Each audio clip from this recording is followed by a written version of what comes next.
Welcome to this 1968 Cadillac DeVille convertible. It's finished in Normandy blue, 472 cubic inch V8. This is a survivor car, which means we're going to preserve it as much as we can. This has been sitting, well, mostly sitting, for almost 30 years. Oh, come on, let's look. Let's look at the mileage. Just over 31,000 miles. The interior is blue. I don't know, there's some fancy name for it, I'm sure, but it's blue. Our primary goal for this car, A, is drivability. We want to make sure that this car can just be driven by the owner at any time, for any distance. So, as you can tell, and probably hear, Zach's already working on it. Our second goal for this car is to make sure that it presents really well in the preservation class whenever it goes to Cadillac LaSalle Club events. As you can tell, the paint has seen better days, but we're going to make it very nice. The convertible top is very dirty, but we can clean it. We got some testing to do, but fingers crossed it'll come out really nice. This car is actually in phenomenal condition. There's no major leaks going on with it, which is crazy considering this car's only done, we're thinking 3,000 miles since 1991. So general maintenance first, then we'll test drive it, see how that goes, see what fails, see what's not gonna fail, and go from there. Oh, there we go. That's been so fast for just an antenna. Yeah. Well, it's geared down to get torque on it. So this motor wasn't working. It wasn't moving at all. You could hit the switch and it would try to go, but it wouldn't. Ended up being the brushes were super gunked up. So ended up having to strip it down, but we saved ourselves having to order a motor or a whole new antenna. Yeah. Expensive antenna, so these are things you do. Get the original part. Yeah. Get the original part, and it saves. That's the thing too. Some of these cars you can't get antennas, so you have to either rebuild them or send them out. Yeah, we'll go back to, now that we know this motor works on the bench, we'll go back to reassembling everything, which is a lot of parts, but it's not too bad.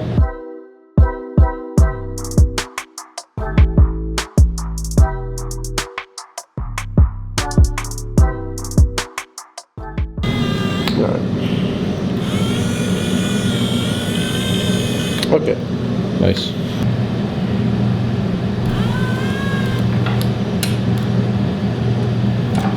That might actually do it. Okay. Sweet. That's the easy way to put those in, so you're not fighting them. Nice. Fixed. Yeah, this freaking car is nasty. Look at that. Yeah. This is not the fun. It's clicking on something. Oh, there it goes. Let's go. It's really slow, but it's going. Is that the first thing done on this car then? Yeah, that's the first thing. Not terrible. The hardest part's I think getting it out of the fender well. Yeah, next up is clean up this engine bay, because there's like undercoating caked with dirt and mice and everything else. So this engine bay is going to get a big overhaul. This car is pretty solid. Other than that, it just needs a outside like cleaning, like heavy detail, like grill will come off, get polished. Like you can see all the gunk on this, it's bad. And then over here, it's just like everything that sticks to it. Yeah. Like this is what it'll look like right here. But so this is roughly what it'll look like. Once the wax is off, it'll look actually more like this, where it's black and not gray. So this is a battery replaced battery. You can see all the crusty crust down there. So I'm gonna pull this battery out. Oh, that felt good on my finger. Nice. A little crusty. Actually a hole right there where it rotted out. Oh, nice. So is that steam cleaner for that? Yeah, I'm gonna see if I can. I'm gonna see if it'll melt this off with this steam cleaner, because it's like, you can see how caked, especially on this side. This side's really bad. Oh yeah, that side's even worse. Like I can't even get. Yeah, it's pretty bad. I mean, they just went crazy with the undercoating, the oil spray, I guess. Yeah, we'll see. It'll definitely loosen that up a lot. Oh yeah. That's what it's supposed to look like. There you go. Yeah. Jeez. Oh my god. That's like a nice layer on there.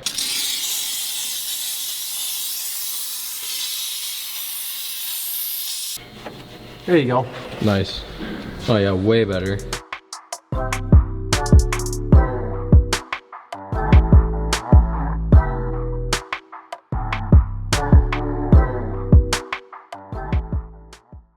So after steam cleaning it and kind of degreasing, we've got all the excessive amount of oil spray and everything on it. This is just like a, obviously we're gonna come back and make it a little nicer, shine it up.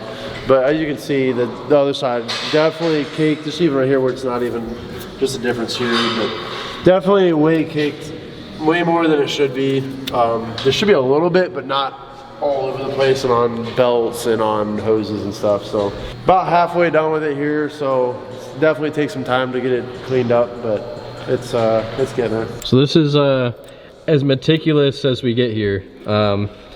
Basically you're straightening out the radiator fins, right? Yeah, because someone put their hand on it, and then you can see here it's smashed. Yep. And just when you pop the hood, it just looks aesthetically pleasing. When you pop it, it's not flattened on 7 spots. Yeah. So it just adds a little extra touch to it when you're doing it.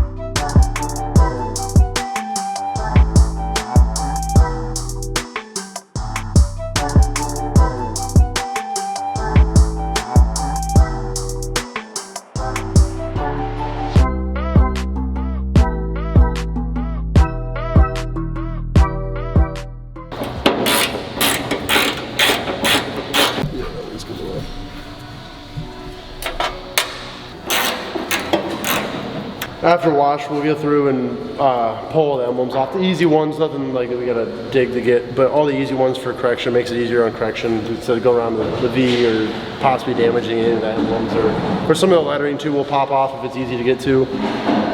Just makes it a lot faster on the correction process. Throw some like bleach white at it. I tried bleach white, tire clean, Dura coatings, tire clean, literally every chemical over there other than that. Alright, well. Belt time. Yeah, so we got like a pretty much a full service on this. Belts, wires, plugs, air filter. We got some new gaskets and stuff. So we're gonna start with belts and go from there, which belts on this car is not terrible. It's just a little tight trying to get them out. Oh, broken.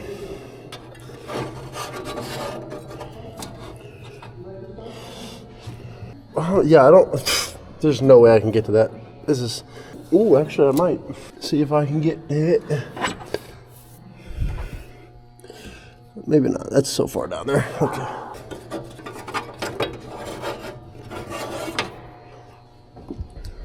I was just labeling the belts because there's 4 of them and the orientation is a little weird. Hey, I bought 6 of them. Okay. So we just bought, I bought 6. Okay. Confusing. So I was just labeling them because there's 2 that are almost identical sizes, but they're probably like an inch difference. So we have 6 belts that laid over there, so that's why I was just labeling them real quick.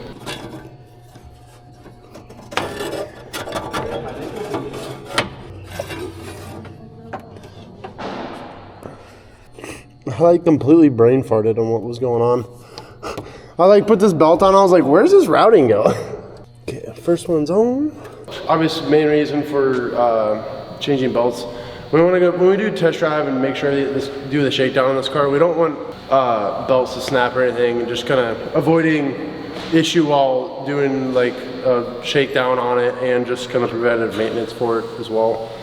It's been sitting, so 9 times out of 10 when we get these cars, the belts are pretty dry rotted and they're cracked and they're weak already anyways, so it's just easier to do it ahead of time than wait until one does break. Yeah, so over here, all 3 of these are old, correct? Yeah, I have other ones. Yeah, I just throw them out of the way when I'm done with them. But yeah, they're pretty old. I mean, they don't look bad. You just start seeing, so like when I do this, yeah, you start seeing how they're dry rotting. Dryness. Yep. So they're starting to dry rot. These could last. I mean, these could last another 5,000 miles, but we're not going to risk it. And we're going through the whole car anyways, cleaning it up. Last thing you want is some grimy belts in there too. So that's just another thing, aesthetic too. It's just like get the car back. It's fresh. It's not having to worry about belts when you get in the car and drive.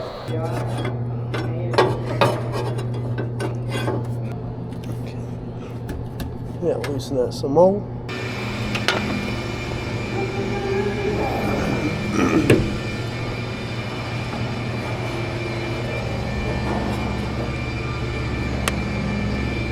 pull this up.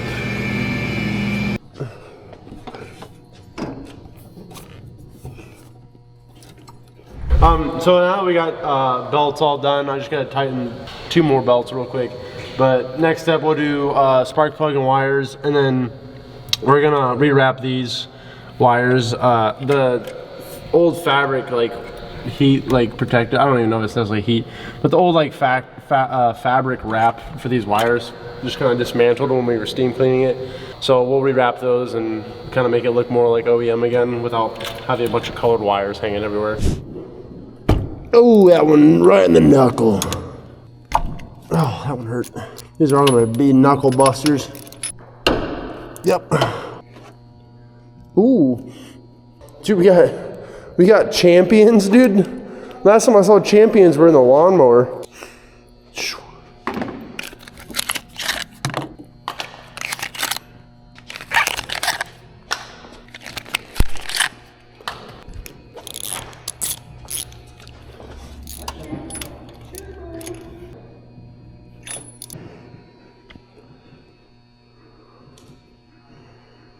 Interesting. Oh, goodness.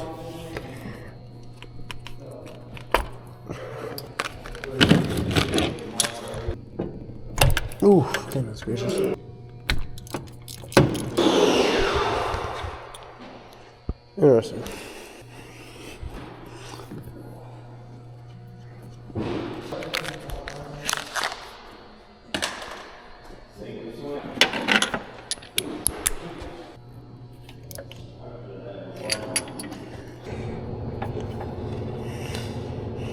Oh, come on.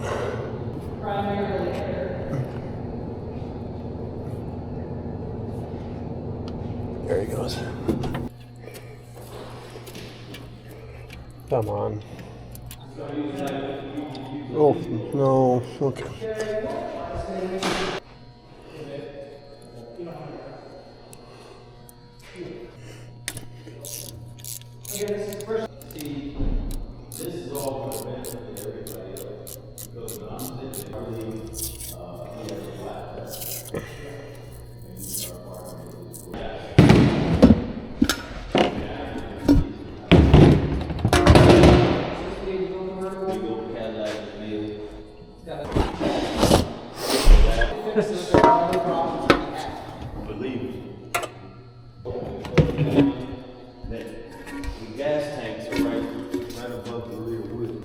They don't even make these no more. They don't even make champion spark plugs no more.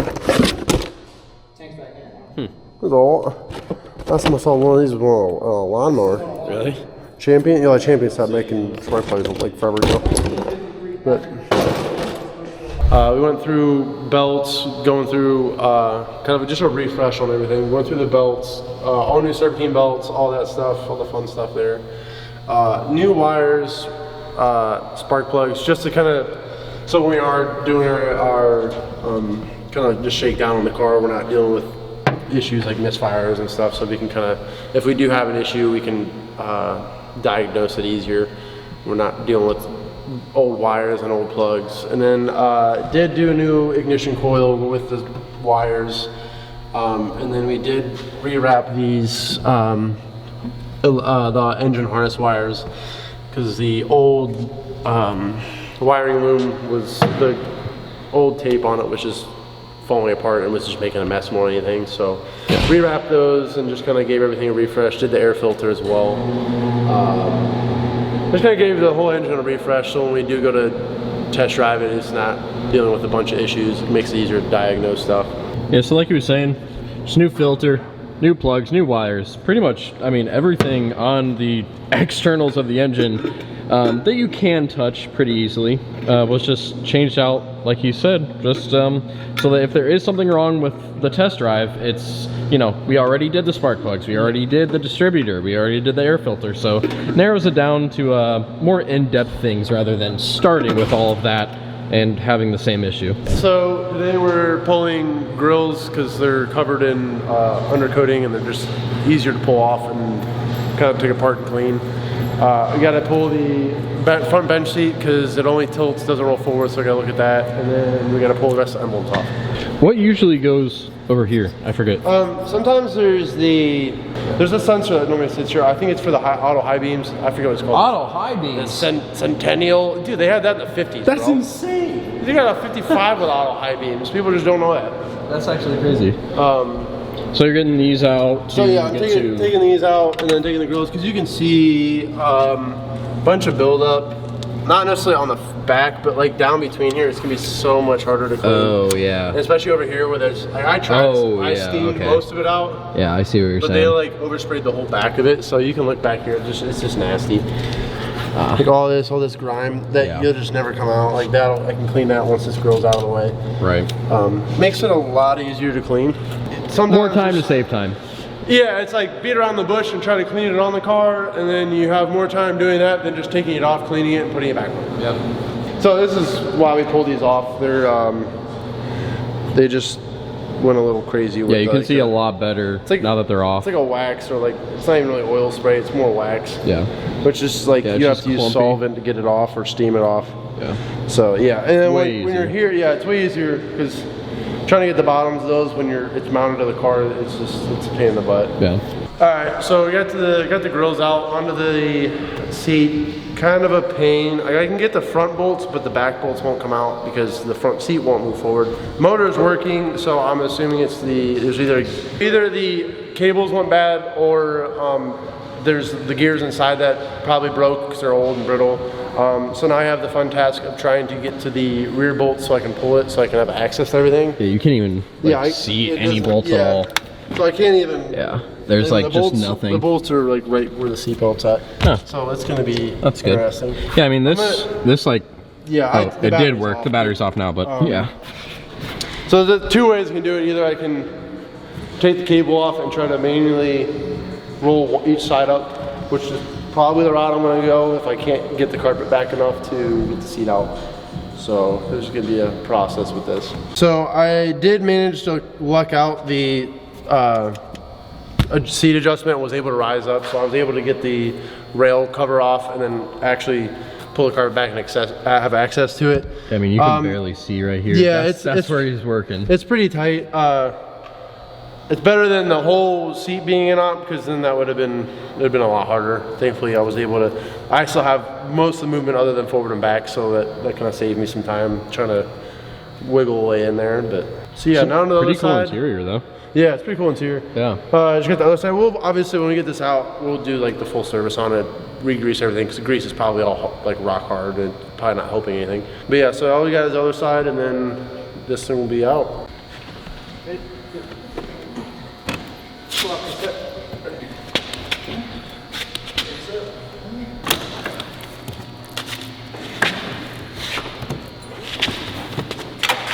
Nice. So I think right now he's mainly testing to see if that motor was working, so he hooked up the things. The motor is spinning, but when I pulled the cable off the, so you have a motor for tilt and then like to raise it. When I pulled this off, this cable wasn't spinning, but you can hear it spinning in here, so. Gotcha. The motor is good because it's one motor runs all of it. You just have cables running to different modes. So I'm just gonna pull this with everything hooked up and then pull it apart, split it apart, see what's broken, and then go from there.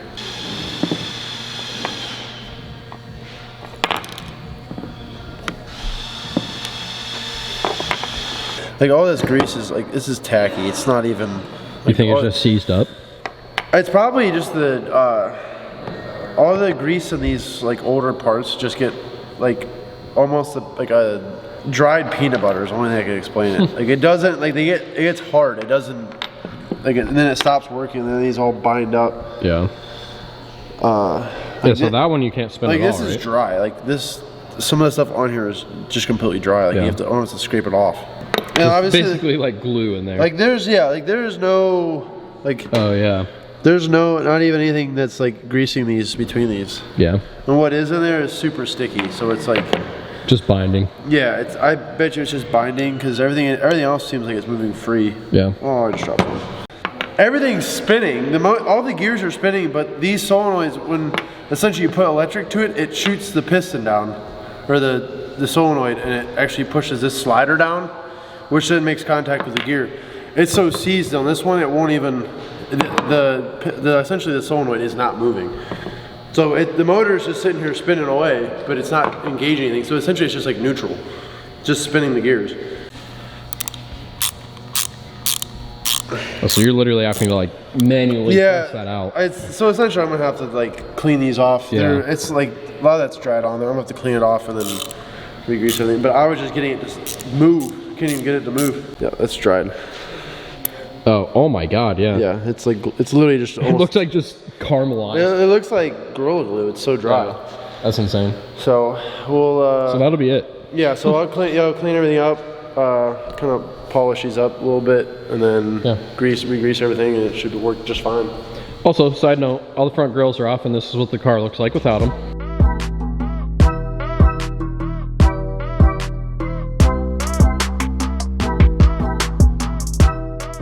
So now that we got it back together, broke everything free, got it all re-greased back up, reassembled. I'm gonna mount this back up, try to bench test it, make sure everything moves. Once I get everything moving, I'm gonna re-grease all the rails and everything, so we're not fighting anything else while we're here. I don't want to burn out the motor. The rails are snagging a little bit too, so that'll just kind of help everything move a lot easier. So gonna mount this back up and we'll bench test it, see how it does.